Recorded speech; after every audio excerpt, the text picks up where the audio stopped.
تحریک انصاف کے long march کا پہلے روز لاہور میں مارچ، سینکڑوں گاڑیوں، موٹر سائیکلوں اور پیدل کارکنوں کے لبرٹی سے آزادی چوک کی طرف پیش قدمی۔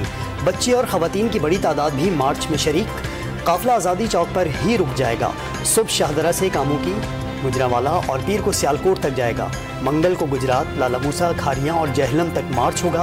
بدھ کو راولپنڈی تک کے سفر کا پلان۔ مارچ کا مقصد سیاسی یا ذاتی نہیں، ملک پر حکمرانی کا فیصلہ امریکہ یا کوئی اور نہیں، عوام کریں گے۔ فوری اور شفاف الیکشن ہوں۔ سربراہ تحریک انصاف عمران خان کے مطالبات، نواز شریف نہیں کہ لندن بھاگ کر فوج پر تنقید کروں، ملک کی خاطر خاموشی کا دعویٰ، عوام کا سمندر چوروں کو بہا لے جائے گا، اسلام آباد پہنچ کر عدالتی احکامات کی پاسداری کا وعدہ، وزیر اعظم اور وزیر داخلہ پر انتشار پھیلانے کی کوششوں کا الزام۔ اسلام آباد کا ریڈ زون حکومت کی ریڈ لائن، حکمراں اتحاد نے طاقت کے استعمال کا گرین سگنل دے دیا۔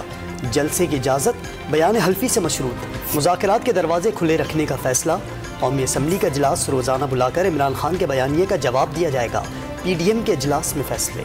اسلام آباد پر چڑھائی کرنے والے جتھے کا ایسا حال کریں گے کہ آئندہ احتجاج کا سوچیں گے بھی نہیں۔ وفاقی وزیر داخلہ رانا ثناء اللہ کی وارننگ، ضرورت پڑنے پر پنجاب میں گورنر راج کی سمری بھیجنے کا انتباہ۔ پاک فوج کی نیوز کانفرنس کا حوالہ دیتے ہوئے کہا کہ سچ کو جھوٹ کے مقابلے میں سامنے آنا چاہیے۔ لانگ مارچ کی آمد سے پہلے ہی اسلام آباد کا ریڈ زون کنٹینرز لگا کر سیل، پولیس، ایف سی اور سول انتظامیہ کا اسپورٹس کمپلیکس میں flag march. P T I واضح کرے 25 مئی، 30 جون اور 2 جولائی کی طرح وعدے توڑے گی تو نہیں۔ انتظامیہ نے این او سی جاری کرنے کے بجائے وضاحت طلب کر لی۔ لاہور میں لانگ مارچ، کراچی کے کھلاڑیوں کے شارع فیصل سے کلفٹن تک ریلی، شرکاء موٹر سائیکلوں اور گاڑیوں پر سوار ہو کر سڑکوں پر نکل آئے۔ مصروف سڑکوں پر ٹریفک جام سے شہریوں کو مشکلات۔ اسلام آباد میں مظاہرین سے نمٹنے کے لیے ایف سی کا خصوصی یونٹ قائم کیا جائے گا۔ اقتصادی رابطہ کمیٹی نے 33 کروڑ 40 لاکھ روپے کی فوری گرانٹ منظور کر لی۔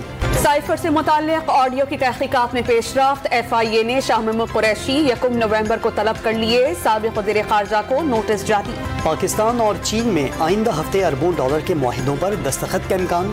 وزیر اعظم کے دورے بیجنگ میں 6 ارب ڈالر قرضے مؤخر کرنے کی درخواست کی جائے گی۔ کراچی حیدرآباد موٹر وے کی بحالی میں مدد لی جائے گی۔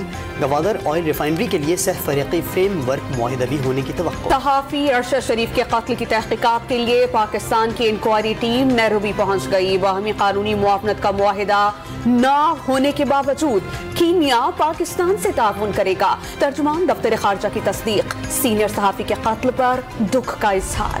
سپریم کورٹ بار ایسوسی ایشن کے الیکشن میں حامد خان گروپ کی 4 سال بعد کامیابی۔ عابد زبیری صدر منتخب، 435 میں سے 251 ووٹ ملے۔ آسما جہانگیر گروپ کے خالد جاوید 227 ووٹ لے سکے۔ چیف الیکشن کمشنر اور ان کے اہل خانہ کو دھمکیاں دینے والا بیرون ملک فرار ہونے میں ناکام۔ ملزم محبوب بھیس بدل کر اسلام آباد ایئرپورٹ پر پہنچا، انٹیلیجنس ادارے کی بر وقت اطلاع پر گرفتاری۔ کراچی میں موسم سرما آنے سے پہلے ہی گیس کی شدید لوڈ شیڈنگ، خانہ داری کے امور درہم برہم ہو گئے۔ خواتین لکڑیوں اور سلنڈر پر کھانا پکانے پر مجبور۔ کراچی کے کس علاقے میں کتنے بل بورڈز اور ہورڈنگز ہیں، کس قسم کے اشتہارات ہیں، اجازت دینے والے افسران کون ہیں؟ سندھ ہائی کورٹ نے اسسٹنٹ کمشنر سے 24 مقامات کی رپورٹ طلب کر لی، توہین عدالت کی کارروائی کا اشارہ۔ محکمہ تعلیم سندھ کا اساتذہ کے بعد انتظامی پوسٹوں پر بھرتیوں کا فیصلہ، ہیڈ ماسٹرز اور تعلقہ ایجوکیشن افسر بھرتی کیے جائیں گے۔ سندھ پبلک سروس کمیشن کے ذریعے ٹیسٹ لیا جائے گا۔ دسمبر میں آسامیوں پر بھرتی کے لیے اشتہار دیے جائیں گے۔ کراچی میں سبزیوں کے دام آسمان پر، مٹر 400 روپے کلو، گاجر اور گوبھی 200 روپے کلو، پیاز 150 روپے سے نیچے آنے کو تیار نہیں۔ شہریوں نے ضلع انتظامیہ کو حرکت میں آنے کا مشورہ دے دیا۔ پیاز پہلے ہم لیتے تھے 50 روپیہ، اب جو ہے نا مطلب 100 روپیہ، ابھی تو تقریباً 200 روپیہ، 150 اتنا چل رہا ہے۔ مطلب میں مہنگائی پہ کنٹرول نہیں، اللہ پاک کرم کر چاہیے، اس کی تو کم سے کم آلو پیاز ٹماٹر یہ تو سستا ہونا چاہیے سب۔ ملک میں ہفتہ وار مہنگائی میں 4.31% کا بڑا اضافہ، مجموعی شرح 30.68% پر پہنچ گئی۔ حالیہ ہفتے 21 اشیاء کی قیمتوں میں اضافہ ہوا۔ ادارہ شماریات ہفتہ وار رپورٹ جاری۔ سیاستدان جوڑے کی ازدواجی زندگی میں 4 سال بعد ہی دراڑ پڑ گئی۔ رکن سندھ اسمبلی دعا بھٹو نے حلیم عادل شیخ سے خلا مانگ لی، دونوں کا 1 سال کا بیٹا بھی ہے۔ سردیوں میں گیس کے کمرشل صارفین کو RLNG پر منتقل کرنے کا فیصلہ،